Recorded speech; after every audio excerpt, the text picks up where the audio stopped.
And my father and I started Pearsall Realty in Weavertown. It was only the two of us, so we kept the office covered 7 days a week, and I got stuck with Sundays.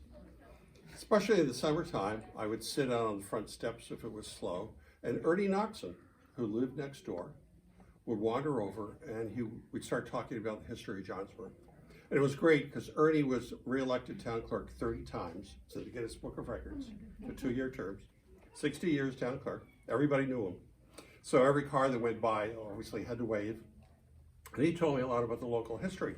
That was soon followed by Lou Waddell, who was then town historian, who shared these stories with me. And as I was in real estate for 10 years, as I would drive around showing property to people, I would tell them a little bit of the history of the area. And we were coming back from a performance at the Troy Music Hall with Woody and Elise Woodland. And I was sharing with Woody some of these stories. And he says, "Glenn, you gotta write it down." And that's how the book began. It was Woody's giving me a little push to write the stories down. And the first edition came out in 2008 through the heart. And what I did is I paid to have 1,500 copies printed. I retained 100 for my clients, 50 for friends and family, and 1,350 went to the Historical Society for a fundraiser. And the book sold out years ago.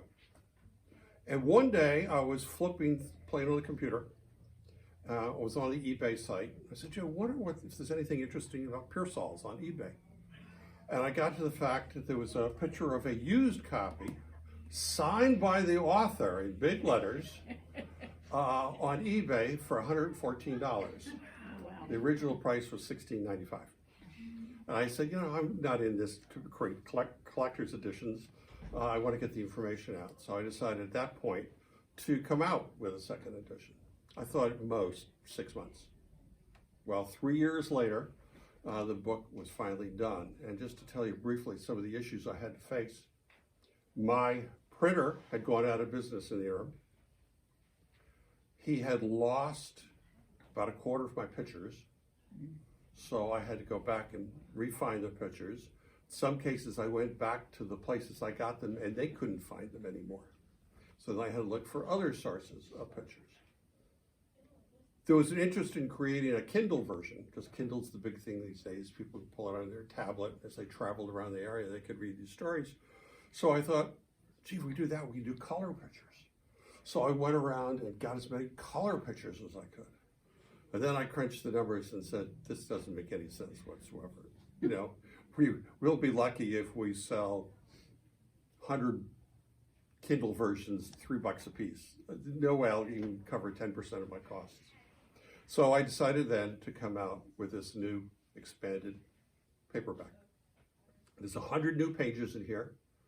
Some of the interesting information I think that I've come across is in Garnet Lake, information on the freshwater jellyfish there, a lot of people don't know about. Up in 13th Lake, there's an old map that shows an Indian settlement on the south shore of 13th Lake. Spent considerable time talking about Matthew Brady, a famous Civil War photographer and acclaimed America's first photojournalist. Was he born here in Johnsburg, or did he just grow up here in Johnsburg? And I show some of the documentation back and forth to whichever side of the ledger you want to be. And even with the Mosaic Project in downtown, an analysis of approximately how many ceramic pieces are in those 5 walls. So the book's been very well received so far. We had a meeting of the Johnsburg Historical Society just Thursday, and there seemed to be a lot of interest. So I'm happy to have the book out. It's only 800 printed. I didn't go for 1,500 this time. My second book, When in Mountains Meet, which won a national award. I had 1,500 of those printed. The last one was sold this morning, so it's now out of print. And I don't think I have the ambition to do it all over again. And the third book we have here is a short novel on Civil War soldiers, actual history from men from this area that fought in the war, but more importantly, what it was like for the families back on the farm. And I created it into a novel, which is a whole other story. It kind of took over my life. As Carol will tell you, I wake up at 2 o'clock in the morning and write for 3 hours, get another hour's sleep, and then head off to work for the day. It took over my life. So these are my books. I hope you get to enjoy them. I've also left some for the library. Sales today, 10% of the proceeds will go to the Friends of the Library to help maintain this great building and the staff here. So thank you for being here today, and I'll now turn this over to my good friend Sterling Goodspeed. Thank you, Glenn. I was rereading portions of Glenn's book this morning, and it occurred to me that it's kind of a unique opportunity that the library has put together today, because we're both writing about the same place. He's writing from a nonfiction perspective, and I'm writing fiction. It's something that I've always had a desire to do. And what really made me kind of finish this book was the early stages of lockdown during the pandemic. So what I thought I would do is read a couple of selections from a couple of stories to try and give you the feel of it. It's a collection of 9 short stories. They can all be read separately, or they can be read as part of a patterned effort, if you will. The only common character is the community or the town.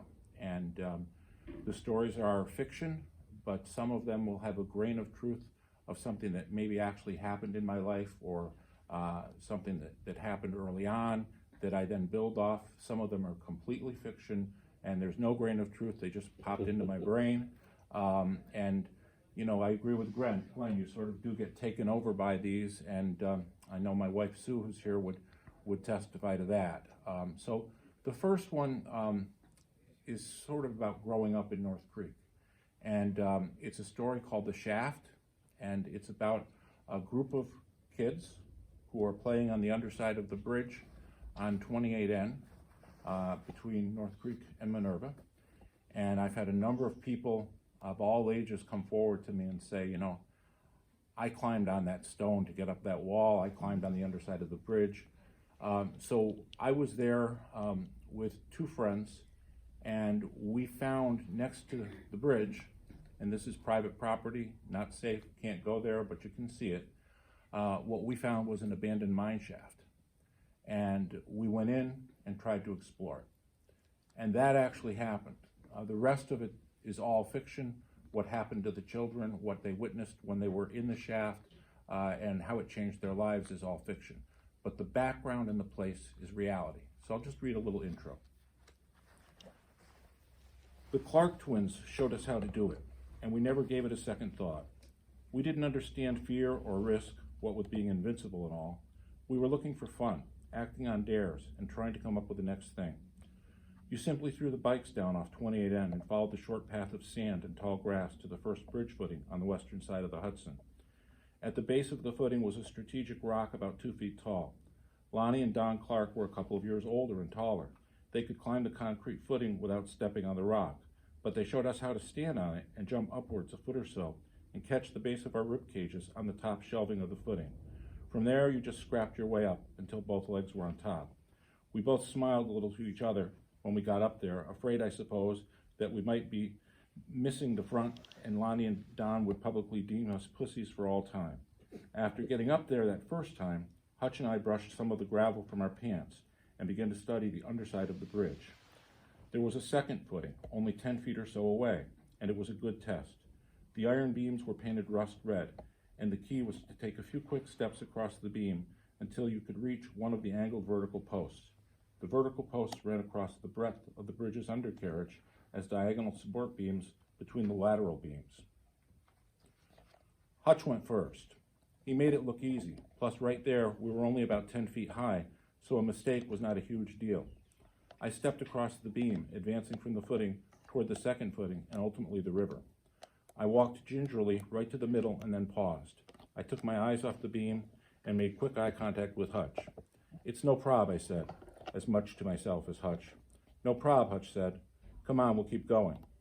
The horizontal underbeams of the bridge ran across about 300 yards of river at about 30 feet in the air. Each strand was 10 quick steps to a post, hands free until you landed.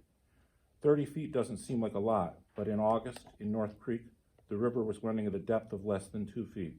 If you screwed up, it was going to hurt bad. The Clark boys were halfway across the river when we caught up with them. It felt funny when a pulp truck or a truck coming from the mines crossed on the asphalt 20 feet above us. The whole bridge trembled. You held on for a minute, rode it out, and then laughed a little. Lonnie Clark was the best at it. He was like a circus performer. He never even held on to the vertical post, and sometimes took a few steps backwards or jumped in the air. Lonnie was the blonde with freckles. Don was the dirtier blonde without. There was no place to get down on the east side, so after some talk about a girl who was thought to be a slut and the Clark brothers' shared cigarette, we headed back. The water was so low that you could see the river rocks on the bottom. When we got back to the exact center, Lonnie did something crazy. He stepped slowly across the girder until he was exactly 5 feet either direction from a vertical post. He stopped dead in his tracks. He didn't say anything, but you could feel something was about to happen. He flexed his legs, bent his knees slightly, and checked his footing. When he was ready, he jumped straight up in the air and spun 360 degrees, landing back on the crossing beam high above the shallow water. He landed square, but then got careless. His momentum kept rotating him, even though he was no longer in the air. He started to stumble. "Jesus, Lonnie, just sit down," Don said. "I'm all right, I got this," Lonnie shot back. With that, he cautiously adjusted his balance and walked towards the next post. He reached out to stabilize himself and then remembered me and Hutch were watching. "Screw it," he said under his breath, and walked right by the post without touching it. I turned to Hutch and said simply, "That is the ballsiest thing I've ever seen." Hutch didn't reply for a second. I think he was lost in the moment, until he shook it off. "Yes, it sure was," Hutch agreed. So after that, from the bridge, they see the shaft and emerge into the shaft, which is ultimately linked to the World War II building on 28, which processed titanium for the first couple of years of the war. And inside that particular building, they witness a terrible act that links them for the rest of their lives. So the first part I read has a vein of trueness to it, but it basically is the gateway for the rest of the story. The second one I'll read a little section from. There's no specific truth, person, identifiable person or place to it, except I think it's a common thing in a small town to think that people are judging you, especially when you're growing up, and to not realize that while you're concerned that they're judging you, you may be judging them. So this is about a fellow named Lenny Linden, who had quit school, was perceived by everybody to be a weirdo, and nobody wanted to be near his house. His family was never seen, and it's about a guy and a girlfriend who decide to spy on him, find out what he's all about, sneak up behind his house, see what's going on behind the house. So the girlfriend is going into senior year of high school, and the boyfriend will start college in the fall. They've snuck around to the back of Lenny's house, and they're actually sneaking around the corner when they see something on a deck behind the house. To call it a deck was an exaggeration. There were 4 or 5 wood pallets lined up and drawn tight against the rear of the house. At the far end of this loose structure, more pallets had been stacked on top of the first layer, creating an elevated area about 8 by 8 in size. About 7 feet above the pallets hung a bare white light bulb, swinging by its cord, throwing harsh illumination on an electric bug zapper that was hard at work. Lenny was sitting on the elevated pallet in an old torn-up lawn chair from the 1960s. Beside him was an old woman, probably in her 90s, and sitting in a wheelchair. They were talking quietly together. I heard Lenny call her Grandma. Then I heard her speak. "Southern sky," she said. "Okay," Lenny said, and then gathering himself, stared straight upward into the heavens and began to speak. "The summertime triangle, with Vegas shining brightly. Mars, Big Dipper, Sagittarius, oh, and Scorpius. I feel I can see them," Grandma said. Leisha shifted her weight, Leisha's the girlfriend, making the slightest sound. Lenny heard nothing, but Grandma, whose hearing had become increasingly acute with the progression of her blinding glaucoma, turned in our direction. The raw light from the swinging bulb revealed a soft, round, and ancient face looking blindly at us. Her eyes had no pupils and glowed across the yard in our direction, as if the 2 orbitals had been replaced with cloudy, blue, illuminated marbles. Grandma turned slowly away from us and stared straight into the summertime sky. I finally exhaled and attempted to regain my composure. No Libra tonight? Grandma queried. I can't make it out, Lenny said. The blind woman struggled to lift her right arm to point towards the sky. There, you see it now, Lenny? There, beside Scorpius. Use the star wheel if it helps. Lenny raised the stargazing tool to his eyes. What Grandma called the star wheel consisted of two small discs that rotated around a common pivot. The first disc was a star and constellation chart. The second disc overlaid the first and rotated around it with a small window to show parts of the chart. The overlay also contained dates and times. By rotating the top disc over the bottom, one could locate stars and clusters and identify their status as of particular dates and times. You're the only person I've ever heard call it a star wheel, Lenny said. I don't recall. What do they call it now? A planisphere. Oh, yes, I remember now. Well, can you make it out? Grandma asked. Lenny carefully turned the two-cylinder star locator and then said, I have it now, but only faintly. We moved here for the dark, Grandma said. You've told me that, Lenny answered. No bright artificial lights, Grandma said. No light pollution, Lenny added. Your grandfather always said the dark of the Adirondacks was its fairest gift, Grandma said. Now that's a funny way to say it. That was your grandfather. I wish I had known him, Lenny said. In a way you surely do. They paused and both stared upward. Take my hand, Lenny. Yes, Grandma. I know how much you do for us. It's nothing. It is, though. I see it clearly. Remember, I'm blind. No artificial light. Lenny chuckled at that. No light pollution for you, Grandma. Did I ever tell you I drew the Southern Cross on our wedding cake? Grandma asked. That one you never told me. No one got it, of course. It was our own private constellation wedding joke. Clever, though, two sailors plodding through life together. Now you're the cross, Lenny. No, I'm not. You didn't choose it, Grandma said. What are you saying, Grandma? I think you know. Leisha and I drove to her house in complete silence.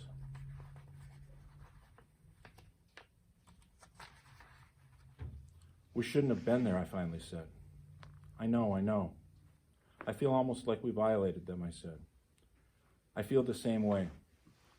Leisha was crying, sobbing silent tears running down her face. It all ends, doesn't it? We'll go out of each other's orbit, won't we? We don't know that, I said. I wish they made a planisphere for relationships, Leisha said. I'm glad they don't. So, as I mentioned early on, I've tried to do this a lot of times. I'd get partway through a story, I'd get frustrated, I'd be work busy, I'd put it away and never come back to it. In May, probably, of 2020, the pandemic was really something we didn't know what it was yet. There was this sense that New York City was under siege. You turn on the TV and you would see the Red Cross boats on the Hudson River, and there was this feeling of what's coming at us, and we really didn't know. And I sat down that night at the dining room table, and I wrote a paragraph, and I handed it to Sue to read, and she said, well, at least it's not personal. So the last story in the book is called True North. The town is always there.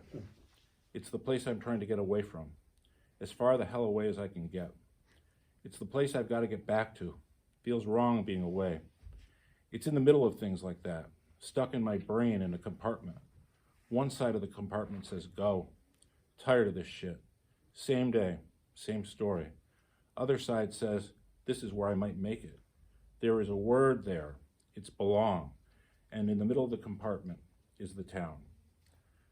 The town is a gutted mill. They dress nice for the holidays. White clapboard churches with high steeples built back when we still had Presbyterians. There is a storefront that sold shoes and Pendleton shirts when I was a kid. Now they name sandwiches after ski trails and sell them marked all the hell up to half of New Jersey in season. There's a bar named Durant's after the train tycoon that died bankrupt in North Creek. Even he couldn't make it there. There's a broken down building that used to be a wood mill, and not far from that a pretty museum where good retired people work hard to find their belong after the 401k makes the suburban commute unnecessary. I don't have Danny today, he's with his mother. It's near 40 degrees at 10 p.m. and bad weather ahead, so there's no thought of snow being blown on the mountain for a week anyways. In another compartment in my brain, freedom sits right next to boredom, and the two are bound together by an unemployment check. No Durants for me. Let the high rollers have their Cabernet tonight. I bought a fifth of Jack just before the liquor store closed and stuffed it up under the seat of the GMC. Gaslight's been on since Wednesday, but it'll get me home. Home. There's another compartment. Home is a compartment labeled all fucked up. That's a compartment we don't visit much, but I'll go up the road now. Mother is tucked in at the home. Already seen her tonight. She asked me why her boy never seems to visit. No recognition. It needs to get cold quick. Mountain brags about a Thanksgiving opening, but that won't happen. Shoulder season sucks. Cold means money. Cold is good. Cold and warm are in the same compartment. Up the driveway, the ground's still soft. Mud under rear bald tires. Have to work on that. Save wood tonight anyways. Maybe I could get another couple days in the shop. Not hardly worth the gas money for the ticket I'll get for the uninspected car. I can't buy tires, it's too goddamn warm. Needs to be cold for maybe 6 straight months. They should make the seasons more certain. Cold, November to May, and then let the river run and we raft it. I fill a tumbler of ice and light a fire anyways. I make a list. 5 things I need for the main furnace when my ship comes in. My snow ship. The first sip of Jack burns in late death November. I put the tumbler down next to the picture of Danny starting kindergarten. Jackie said she'd save the cute shirt forever, along with a lunchbox that was supposed to be a miniature of Daddy's work box. Not likely any of that's still around. Find another compartment. Stop dawdling. By God, the Jack was good. I unmuted the TV for weather on the 9s. Cold coming, maybe a week. A picture of a fake turkey strutting oddly below a Canadian front. By God, TV is shit. The stove will need work on the flue. There's a boy in town that can rig it good enough for this year. It still draws good. Then again, maybe I should go south. Warmer climate, maybe some good people. Sometimes I look down at the phone and think, I won't be able to dial it someday. That's how it started with my mother. She couldn't dial and couldn't organize even local numbers to call a neighbor. A broken compartment for sure. Midnight. I'll tell you one thing, I won't go another year like this. Not going to take it sitting down. There was a girl in high school, Kelly Abbott. She went to South Carolina. I could look her up maybe. Probably no good jobs there either. The thing about here, for all the other things, is that I already got here. In my compartment, there and here are the same place. I step outside before turning in.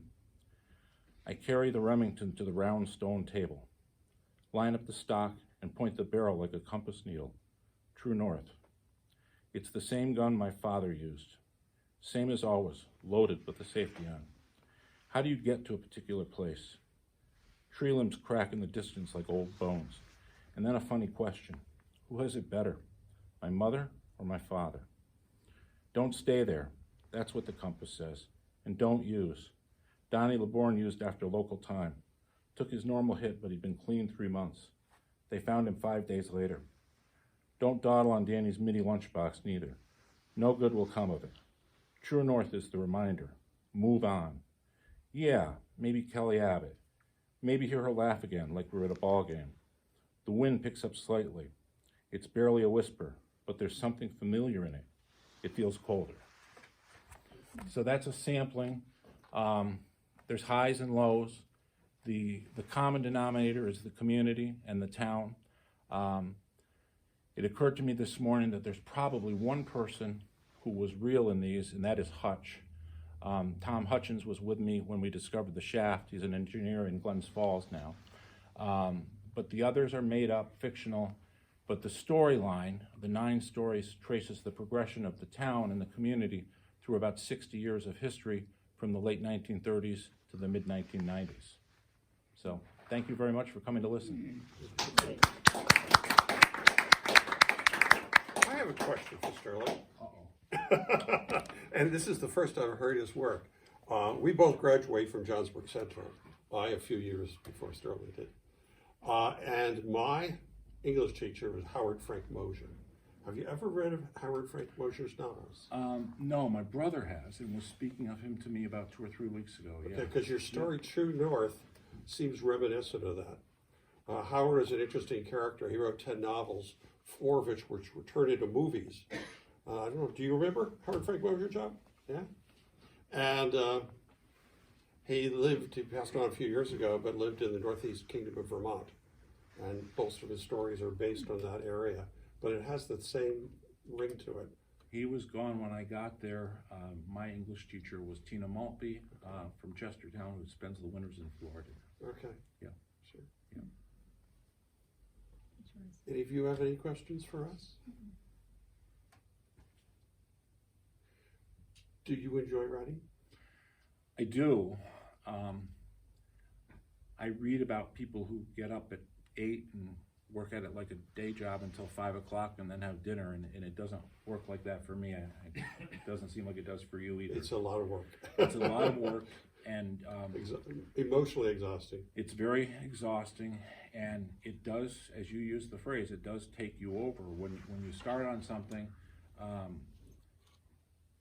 2 hours go by, 3 hours, and you don't realize that it's happened, and you know, you didn't realize that thing was inside of you either. So it's been good for me. It's been healthy for me. I really wanted to prove that I could do it, and I think that was the biggest motivator. It's neat seeing people that I know had common experiences. Playing under the bridge, I had a woman last week tell me in her 70s that she played there when she was 13. And if you go down to the bridge today, the rock is still there that you stand on if you're too short to just jump up. And what's remarkable about it is we used to run right across the bridge 30 feet in the air, no fear, no risks. I couldn't even stand up there now without getting vertigo. So it's a connection to a hometown. Another story in there that has some truthful basis is called Skiing to School. It's the only really old story in there. It's a story of a brother, a sister, and the other brother, and they are living on the backside of Gore Mountain at Barton Mines, and they're the brother and sister's parents are the caretakers of the lodge there. And my grandparents were the caretaker of the lodge there, which was near the old High Winds, which was a restaurant 30 years ago. Sure. It's since burned to the ground. But when it really snowed hard, there was no way to get to school. So my father and his brother, if it was a nor'easter, would get permission to leave early and climb the backside of Gore and ski down Gore Mountain to a bus stop near the village where they'd get on the bus with their skis and go the rest of the way to school. The funny note about that story, and again, that's the one old one that was sort of intact and savable. I was at the McPhillips law firm, and there was a paralegal working there. She was taking a course in graduate creative writing, and I really liked her. So I sat there one Saturday night when everybody was going out and finished that story to try and impress her. She's in the third row. Must have worked. Well, the reason I asked that question, I'll share one quick story about my third book, and then we can break if you'd like. As we approach the 150th commemoration of the Civil War in 2011, I asked the question, what was the involvement of this area in the Civil War? I've always had an interest in the Civil War. My middle name is Lincoln. I'm not related. But I've been studying the Civil War since probably 3rd or 4th grade. And what was Johnsburg's involvement? And the local historical society had nothing. I was on the board of the Adirondack Museum. They had nothing. So that got my gander up. And I started doing research, looking at enlistment records, regimental histories, cemetery records, so on and so forth, and found 175 men from Johnsburg participated in the Civil War. And I worked up a spreadsheet with their names, date of birth, parents, what their occupation was based on the 1860 federal census, where they enlisted, when they enlisted, what regiment, what company, what battles they probably fought in, were they wounded, sent back home because they were sick, did they die in battle, where are they buried? And I gave a presentation across the street at Tannery Pond. It was actually about a 2-hour-long lecture with 100 historical photos. And everybody says, this would make a great book. You gotta make this a book. And I said, we have too many books on the Adirondacks already. And we have too many books on the Civil War already. We don't need a book about the Adirondacks of the Civil War. I put it aside, wrote my second book. And November 2nd, 2014, I woke up at 2 o'clock in the morning, I know because my computer logged it. I couldn't sleep. I just started writing. And every night for the next 10 weeks, I would wake up exactly at 2 o'clock. I had these images in my mind. I couldn't get rid of them. I couldn't fall back asleep until I'd written them down. Then I could go to sleep. So I actually wrote the novel in 10 weeks, but then spent a year proofing it. And I think Carol is my proofreader because I tend to speed read. I read 25 to 50 books a year. And when I'm reading my own stuff, I just go through so quick and miss all sorts of stuff. So poor Carol, one time driving cross country to Santa Fe with a cold and a sore throat, she had to read the entire story out loud so I could make sure it sounded right. So it is a family effort, as you acknowledged as well. Absolutely. And in many ways, it's more of an obsession than something you aspire to. And I think in both of our situations, it's a connection to the place, a connection to the land. As you were talking about the Civil War, I remember when I was 13 or 14, I got a first job for the summer. And it was a great gig. I was a cemetery mower. And I was mowing along, and I worked with Scott Beatty, who's now a doctor in the western part of New York, and Dave Yondon, who I think is in the area of Maine and had a long career in the military. And we would all mow all day and so on. They went away to summer camp. And so Scott Beatty's father, Clarence, was the foreman of the job. So he said, I'm going to put you in a cemetery and you can just mow as much as you can, but it's going to be hot out, so don't get sick or anything. So he put me in Union Cemetery and mowing, and I was all alone. The other two boys weren't there. And I was starting to get kind of sloppy, and I ran into a headstone and looked up, and it was Gideon Goodspeed.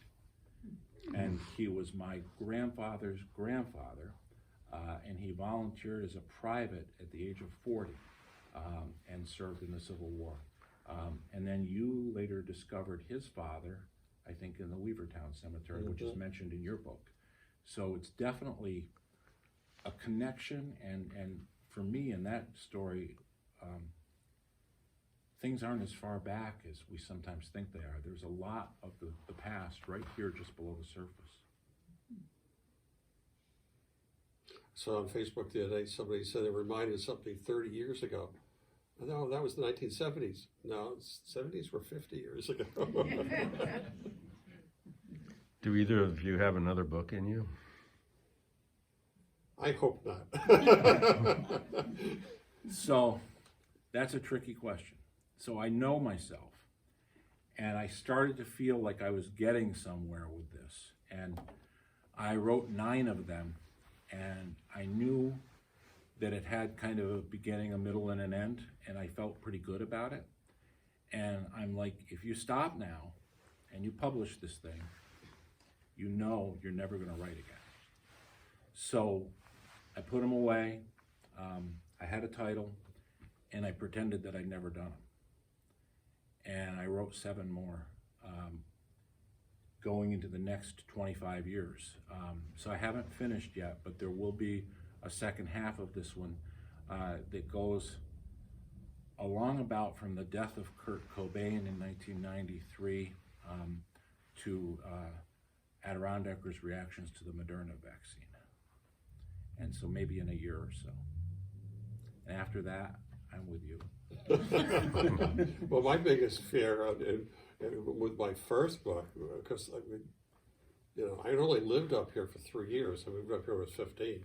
So I went to local high school for 3 years, and then it was four years of college and 4 years in the service.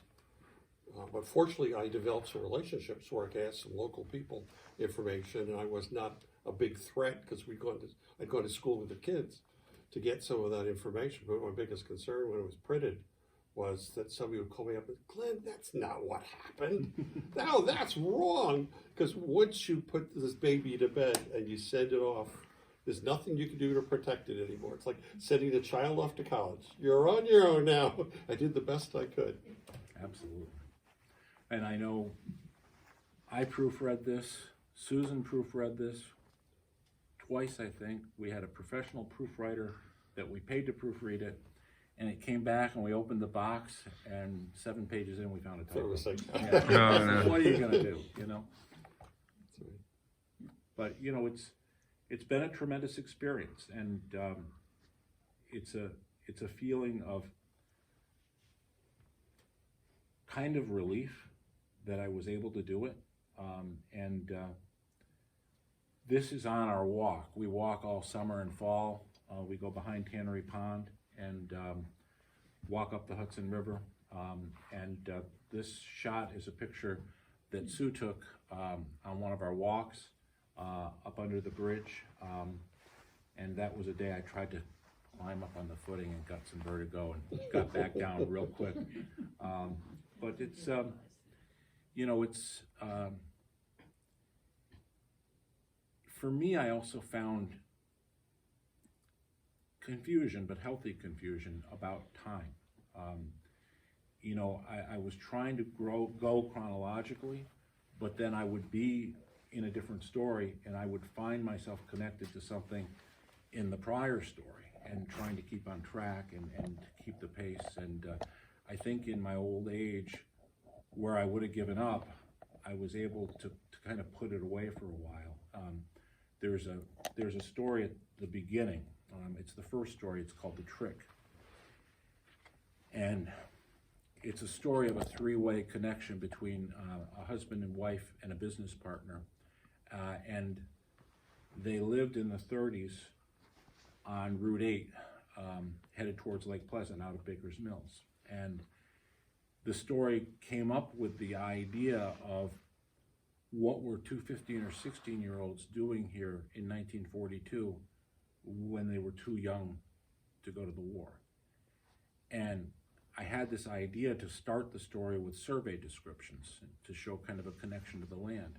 And I think the main difference for me, I got 5 pages in, and I'm like, what the heck are you doing? And I put it on top of the refrigerator and forgot that I'd ever written it. Somehow it fell down, and I took it out of the dog's mouth one morning, put it back up on the refrigerator, and then 4 or 5 months later, I'm like, oh yeah, I got it. And I was able to sit down. So if I was 30-something, I would have thrown it at the wall and said, the heck with it. So a little bit of patience. The one thing I enjoyed, you may have just seen if you search the internet about a giant, is it giant Pyrenees? The dog. Great Pyrenees. I always say giant. Great Pyrenees. The 20-month-old pup who in Georgia attacked a pack of 11 coyotes that were trying to attack this farmer's sheep. And this 20-month-old pup, now they're big dogs, but he was still a pup, killed 8 of the coyotes and chased the other 3 away. He got pretty banged up. They took him to a vet. Looks like he'll be okay. The reason I tell that story is when I was finishing this, getting towards the end of it, and I have Wesley Somerville, who's the main character, leave and head west. I'm very much a dog person, and I thought, if I was a dog person, I was Wesley Somerville, what would I do? So I have him go up the hill behind his barn to visit the grave where he had to bury his dog. But then I had to say, okay, why is the dog buried up there? So what I did is move forward 10 years, and the dog is trying to protect the sheep but gets killed by the coyotes, or badly wounded enough, mortally wounded, that Wesley Somerville, with tears streaming down his face, takes his gun, puts it to the dog's head, pulls the trigger, and then carries the dog up the hill to bury it. but before he left the area, he had to go back and visit that spot. But it was fun to have the ending, and then you plant the seed Yeah. years earlier. Yeah. So, Neat. okay. Well, thank you all for being here today. Thank you so much.